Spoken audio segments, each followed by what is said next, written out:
boy who was in love with birds, and he could recognize every kind of bird from their singing.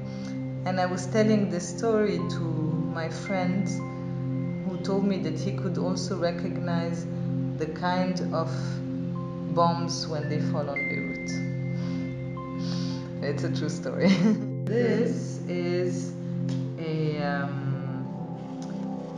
my passport that I made as a. So this project was commissioned originally by an art space here called 98 Weeks. The idea is that I send an art piece and I ask for one in exchange. In the email where I was asked to participate, it said that that there was no time to apply for a visa to go to Britain, so all our art project would be sent, and then so I decided to do a passport and ask for a passport in exchange.